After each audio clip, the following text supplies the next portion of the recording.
Hey there! If you're flying with a toddler, this video can save your trip. Seriously, now I sigh. Because most toddler flight tips fail at 30,000 feet. This is not about having a perfect flight. It's about surviving one. Welcome to my YouTube channel, where I talk about traveling with toddlers realistically, not perfectly. So, quite honestly, this video is a survival guide, and not just a fantasy. Okay, let's get something out of the way first. Flying with a toddler is one of the most stressful things parents voluntarily do. Really, it is. You're tired, they're out of routine, and everyone around you seems to have opinions. So let's start with the truth most guides skip. The biggest mistake most parents make when flying with a toddler is planning for good behavior. This usually doesn't happen. Flights are loud, cramped, overstimulating, and your toddler feels completely out of control. So your job isn't to make them behave, it's to help them regulate. As a quick reality check, a bad flight doesn't mean you failed. It simply means that your toddler had more stress than tools. This is the toddler tax of air travel, and you pay it whether you're prepared to or not. But there are certain strategic things you can do to make life that little bit easier, starting with flight timing. The best flight for toddlers is not necessarily the cheapest one.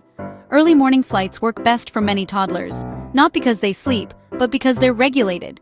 In contrast, late-night flights may sound smart because you may save a few bucks, but, believe me, they often backfire.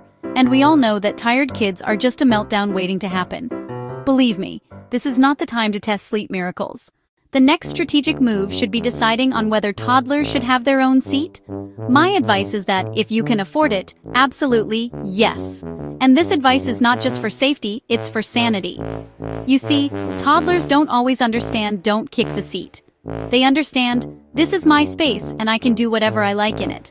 And, as for strollers, I'd usually recommend bringing one, even though you'll probably hate it briefly. The reason is that airports are big, and toddlers are not. So you might end up just like a parent I once saw, who skipped the stroller. What happened? They ended up carrying a screaming toddler, a backpack, whilst dragging a suitcase and a car seat through security. Now that's a meltdown zone you can avoid.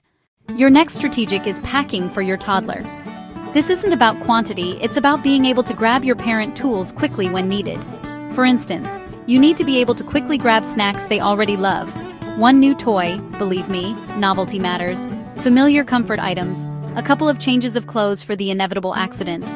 The goal here is distraction, not enrichment. I can honestly say that most toddler flights can be broken into 3 clear phases. Phase 1 is excitement. Your child is happy. Everything is interesting. You think, hey, this is all going great. Then we get to phase 2, resistance. Seatbelts exist. Freedom does not. And trying to get a child to sit still for the flight is almost impossible. And then we get to phase 3, the overload. And this is where meltdowns live. Your job is to delay phase 3 as much as possible. But sometimes it's just inevitable. Snacks, screens, cuddles, movement. Use them strategically.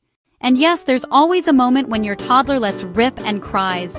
We've all been there, where you feel that every eye is on you and your little one. But here's the truth.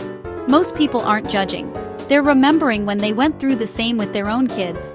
And the ones who are judging? Well, they were never going to help anyway, so who cares what they think? A top tip for dealing with this is that you're allowed to take up space.